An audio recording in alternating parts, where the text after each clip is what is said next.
дар маҷмаи варзишии донишгоҳи миллии Тоҷикистон чемпионати кушоди шаҳри Душанбе оид ба санъати муҳорибаҳои омехта баргузор гардид, ки дар он намояндагони шаҳру ноҳияҳои тобеи ҷумҳурӣ низ иштирок намуданд.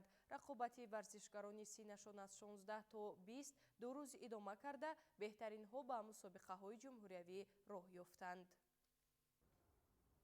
қабл аз шурӯъи рақобатҳо маросими ифтитоҳи аввалин чемпионати шаҳри Душанбе ва шаҳру ноҳияҳои тобеи марказ дар соли 2024 доир гардид. дар маросими ифтитоҳи мусобиқа масъулини варзиши шаҳри Душанбе, роҳбарияти Федератсияи санъати муҳорибаҳои омехтаи ғайрикасбӣ ва мураббиёну варзишгарон иштирок намуданд. таъкид рафт, ки тарғиби ҳама намудҳои варзиш дар кишвар ин пеш аз ҳама оммавигардонии варзиш, ҷалби наврасону ҷавонон ва машғулиятҳои солимгардонӣ буда, ташкили чунин мусобиқаҳо ҳавасмандии ҷавонону наврасонро ба варзиш ва ба тарбияи ҷисмонӣ боз ҳам бештар хоҳад кард. мусобиқа миёни варзишгарони аз 16 то 17 сола ва аз 18 то 20 сола баргузор гардид, ки дастпарварони толору мактабҳои варзишии размӣ дар он фаъолона иштирок намуда, барои касби мақомҳои ифтихорӣ мубориза бурданд. Федератсияи санъати муҳорибаҳои омехтаи ғайрикасбии шаҳри Душанбе бо ташкили ин чемпионат ҳадаф дорад беҳтаринҳоро аз пойтахт ва гирду атрофи он интихоб намуда ва чемпионати ҷумҳурии Тоҷикистон пешниҳод намояд. در این مسابقه شهری من جای یکم را گرفتم. در وزن 56 از 700 گرم.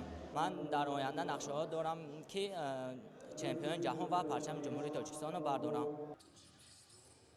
باید بگوییم که در ابتدای سال جاری هر یک فدراسیای شهر و نویه‌ها از جمله شهر دوشنبه، ولایت‌های ختلان و سوخت وظیفه‌دار گشتند که چنین مسابقه را تشکیل نموده هیئت منتخب خود را مکمل سازند، زیرا غالبان چمپیونات‌های شهری و ولایتی و چمپیونات جمهوری تاجیکستان سفربر کرده می‌شوند که از میان آنها بهترین‌ها انتخاب نموده و مسابقه‌های بین‌المللی سفربر می‌گردند. پس از انجام رقابت‌ها بهترین‌ها در دو سین و سال معین گردیده با مدال و افتخارنامه‌ها و تحفه‌های پولی قدردانی کرده شدند. همزمان فدراسیای تجمع از میان رقابت‌های فینالی نیز بهترین نکاوت، بهترین محاربه و دیگر نامیناسی‌ها را انتخاب نموده با مکافات‌های پولی قدردانی کرده شدند. در سطح به‌نهایت بلند مسابقه گذشته است. شکر میکنیم که در امخالی مسابقه ها در امخالی تینجی آرامی ما برآمد میکنیم، هنرهای خودمان را نشان میدیم و میخواهیم که در آینده نیز خوبتر و بهتر شود رقابت های ما. همین مسابقه ها ما اوپتی کلان میگیریم و در آینده در لیگ های پروفسیونالی اشتراک میکنیم. یادآور میشیم که مسابقه نوبتی فدراسیای تجمع جمهوری تاجیکستان در ولایت ختلان از جمله در ناحیه دنغره برگزار خواهد شد.